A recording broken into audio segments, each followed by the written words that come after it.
في وجع مش بيصرخ بس بيقعد جواك يكتم ويزيد.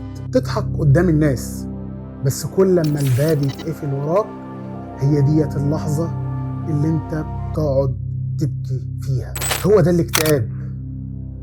الاكتئاب مش دموع، الاكتئاب هو معركة صامتة احنا بنعيشها يوميا. كل الناس ديت اللي انت بتحاول تكون زيهم، مبتسم وبتضحك بس ما انتش عارف، كل لما تعلي صوتك تلاقي نفسك بتوطى اكتر واكتر. المشكلة هنا انك حاسس انك مش موجود مهما كنت محاوط بالناس اللي حواليك، حاسس انك لوحدك، جواك في حرب بس انت ما انتش عارف انت بتحارب مين.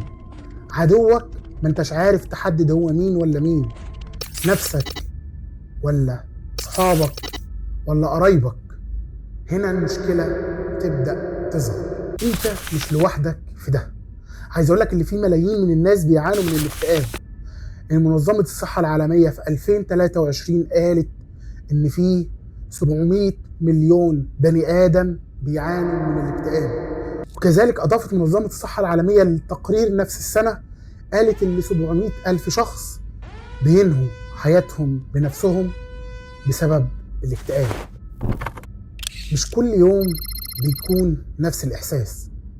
في ساعات في نفس اليوم تكون في قمة السعادة وبعديها بلحظات بتحس إن كل حاجة حواليك انهارت.